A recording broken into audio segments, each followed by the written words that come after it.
Bon, François Bayrou a été nommé Premier ministre. Tout ça pour ça, je pense que c'est tout ce qu'on est en train de se dire en ce moment.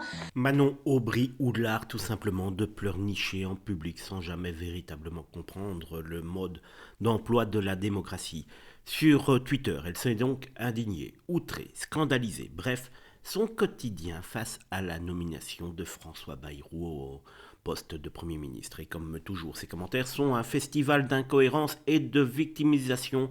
Selon elle, les élections sont toujours volées, le peuple bafoué et la démocratie en danger. Tout ça parce que, tiens donc, les résultats ne vont pas dans son sens. Petit rappel pour Macron et ses adeptes du complot, la majorité absolue, ce n'est pas un concept que l'on efface d'un revers de la main en criant au scandale. Même si on aimerait tous que Macron ne soit plus président de la République, il y a malheureusement eu son élection il y a maintenant quelques mois. C'est la base du système politique, même si cela ne plaît pas.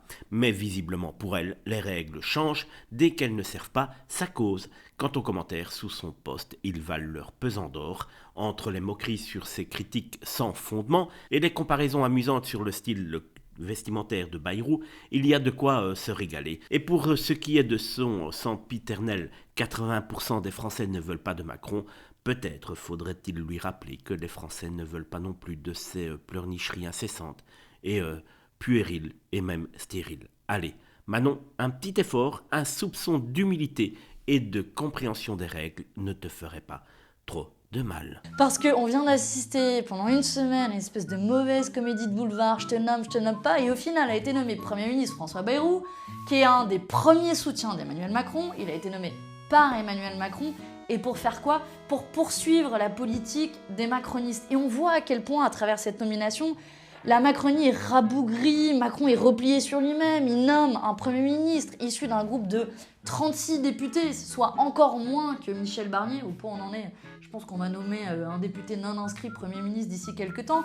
Et puis surtout, François Bayrou, il va poursuivre la politique des macronistes. Je veux dire, il a été en faveur de la réforme des retraites à 64 ans, il va continuer à faire la poche des Françaises et des Français. Donc la vérité, c'est que rien ne va changer et que cette politique-là, qui a été battue dans les urnes, va continuer. Et c'est un coup de force antidémocratique de ce point de vue-là. Bon, et puis François Bayrou, il brille pas non plus par ses dernières fonctions. Il a été haut commissaire au plan factice, personne ne peut dire ce qu'il y a fait là-bas. Et la dernière fois qu'il a été ministre, au début de Macron, ça a duré 35 jours. Bah voilà, je vous donne un pari. Je suis pas sûre qu'il tienne aussi longtemps comme Premier ministre, parce que pour nous, c'est très clair. À travers Bayrou, c'est la politique d'Emmanuel Macron qui va continuer. Nous, on va le censurer. Et je vois déjà que le Rassemblement national est en mode oui, on va lui donner sa chance et tout. De nouveau, et les mêmes causes vont produire les mêmes effets. Le Rassemblement national va être la béquille du gouvernement. Et puis au bout d'un moment, ce gouvernement va finir par sauter. Et à la fin, on s'attaquera au nœud et au cœur du problème. C'est Emmanuel Macron, le seul responsable à l'Élysée. Il est temps qu'il parte.